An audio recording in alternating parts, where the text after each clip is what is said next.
كده خلصنا من جزئية اللي هو تكوين الجملة. هنبدأ بقى نشرح مع بعض اللي هو السبجكت والفيرب والأوبجكت. السبجكت والفيرب والأوبجكت، ايه هو السبجكت، ايه هو الفيرب، ايه هو الأوبجكت، ودول بيكونوا عبارة عن ايه. يلا بينا.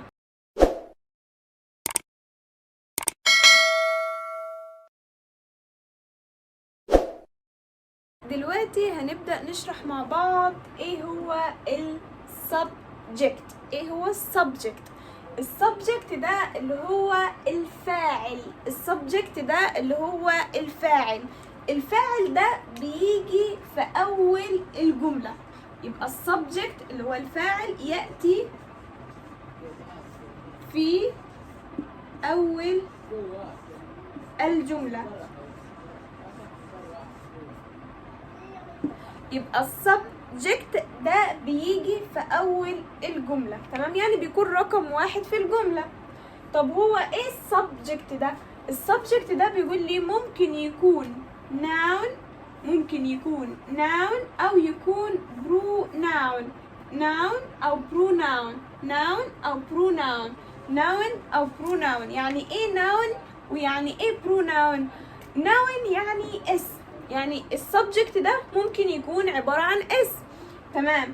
يا اما يكون عبارة عن ضمير، يا اما يكون noun او pronoun. pronoun يعني ضمير، pronoun يعني ايه؟ يعني ضمير. وطبعا لو كان ضمير فهنقول عليها ضمائر الفاعل، لو كان ضمير هنقول عليها ضمائر الفاعل، تمام؟ يبقى السبجكت ده اللي هو الفاعل ده بيجي في اول الجملة، يعني مكانه رقم واحد في الجملة. ده يا اما بيكون noun يا اما بيكون pronoun، يا اما بيكون اسم او بيكون ضمير، يا اما بيكون اسم او ضمير، تمام؟ طب ايه هي الضمائر؟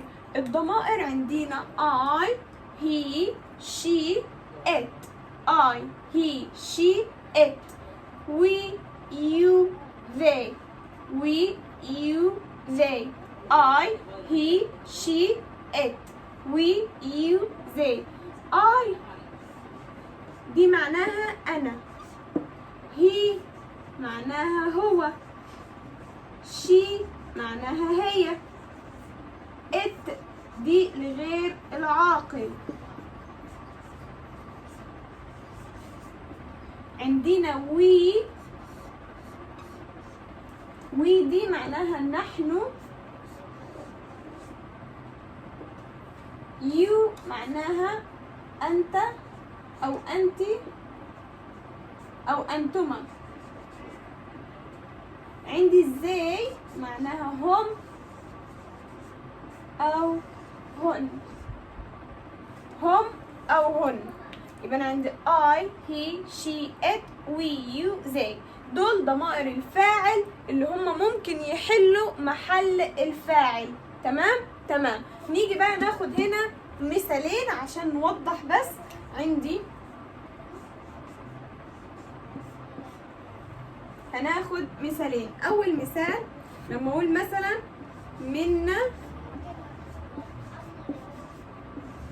منا live in أسوان. منا live in أسوان، منا بتعيش في أسوان، تمام؟ لو جينا بصينا هنا على الفاعل اللي هو السبجكت بتاع الجملة وهو منا. منا هنا جات على هيئة ايه؟ جات على هيئة noun. جات على هيئة ايه؟ على هيئة noun، يعني على هيئة اسم، تمام كده؟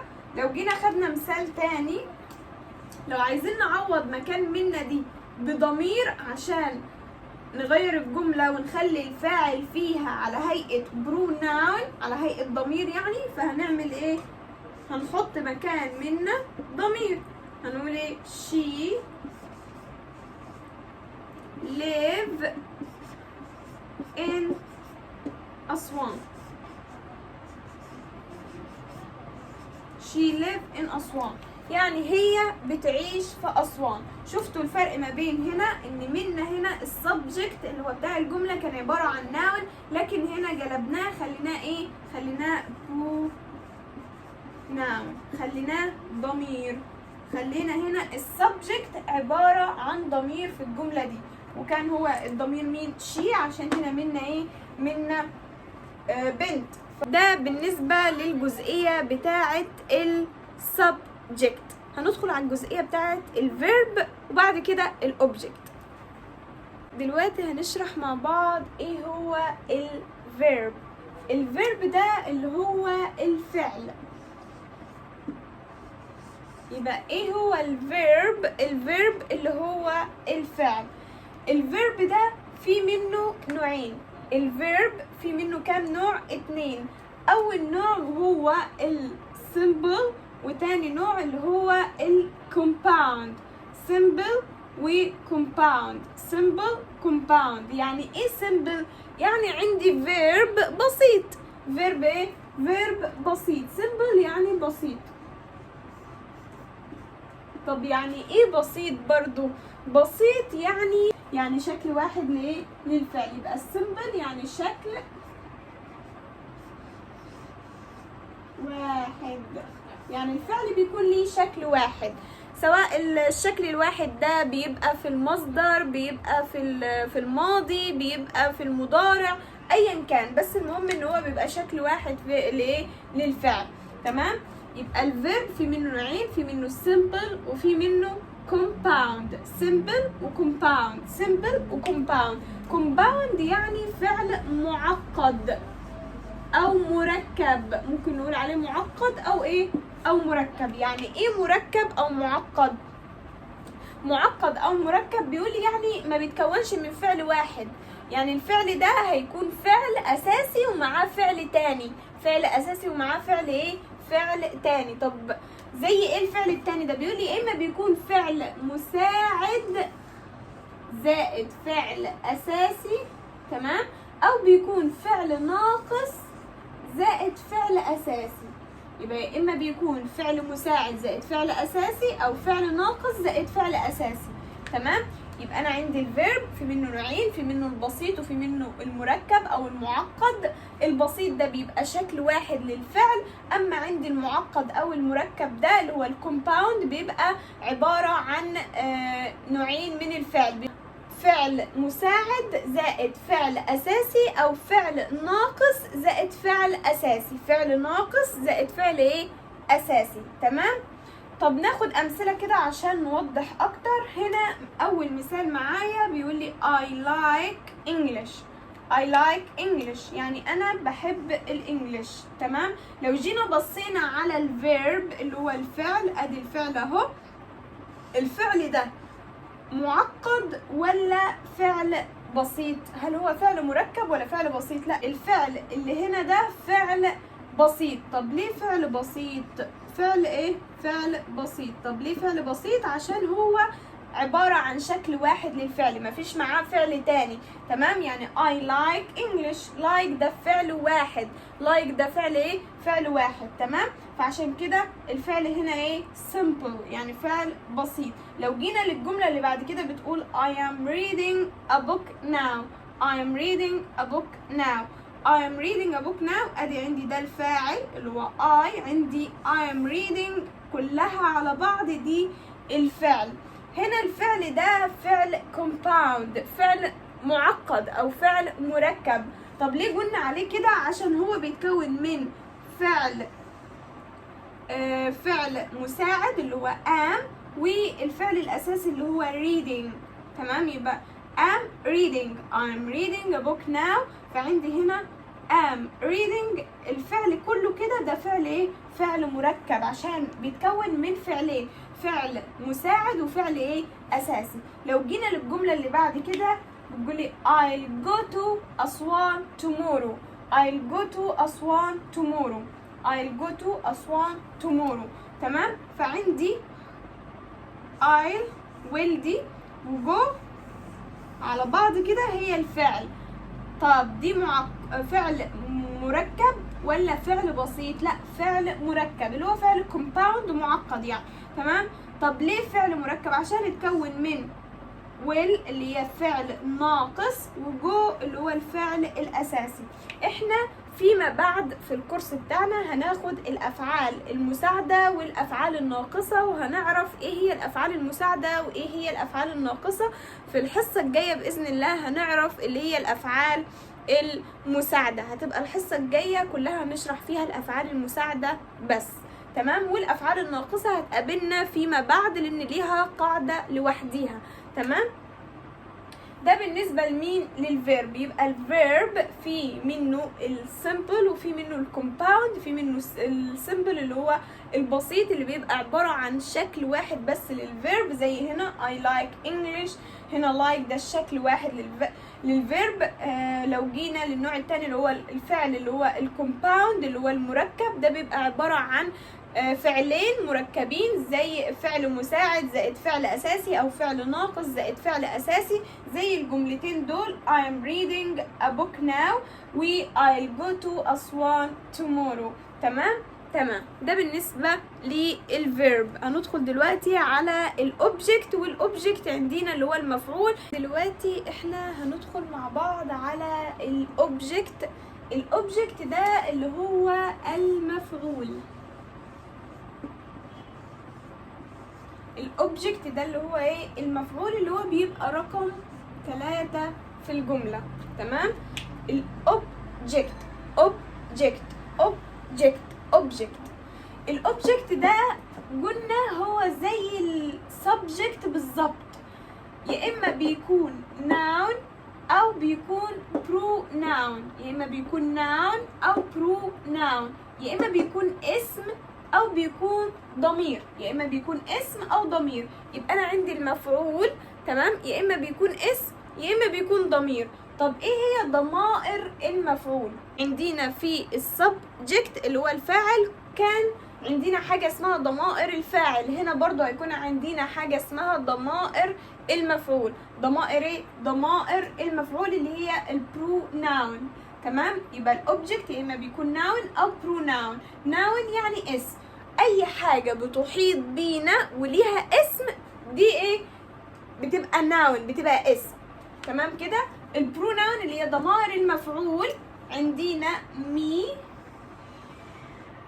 him her it us you them. دي them، تمام، دي them مش they، تمام. يبقى me him her it us you them. me him her it us you them. دي ضمائر الايه؟ المفعول. ناخد مثال عشان نوضح ازاي بيجي المفعول على هيئة ضمير مفعول، تمام. بيقول لي منا gives me a present. منا gives me a present. منا gives me a present. عندي منا ده الايه؟ الفاعل اللي هو السبجكت. عندي gives ده اللي هو الفيرب، تمام، اللي هو الفعل. مي بقى ده ضمير المفعول. ضمير ايه؟ ضمير مفعول. هنا المفعول به جه على هيئة ايه؟ على هيئة ضمير اللي هو مي. يبقى منا gives me a present. منا gives me a present يعني منا اعطتني هدية. يبقى انا عندي ضمائر المفعول me him her it us you them. احنا طبعا برضو هيكون في حصة هناخد فيها كل انواع الضمائر.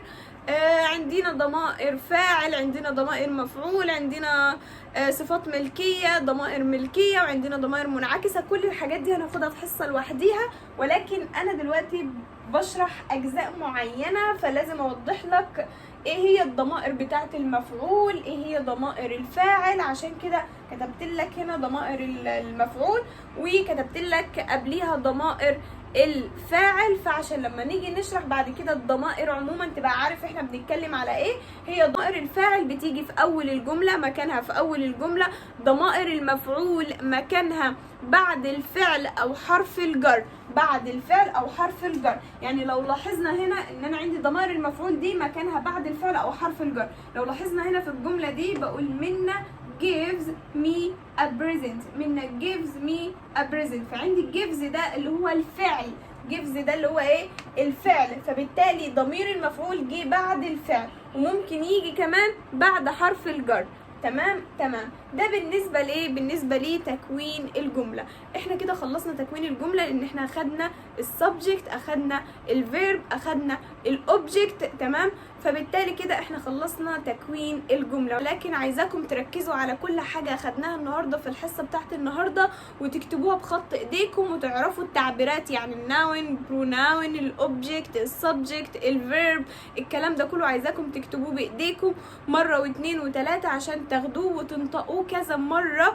يعني مثلا عايزاكم تحفظوا ضمائر المفعول، ضمائر الفاعل، عايزاكم تعرفوا ايه هو، يعني ايه simple، يعني ايه compound، يعني ايه الحاجات دي كلها اللي احنا خدناها، التعبيرات اللي خدناها دي عايزاكم تحفظوها، اعتبروها كلمات النهارده في الحصه بتاعت النهارده، يعني عايزاكم تحفظوها وكده، وعشان بعد كده لما نتكلم في حاجات تانية نبقى احنا عارفين احنا بنتكلم في ايه، وفي نفس الوقت نبقى احنا مجمعين مع بعض، حتى لو جينا ربطنا حاجات بحاجات فتبقى انت مجمع معايا.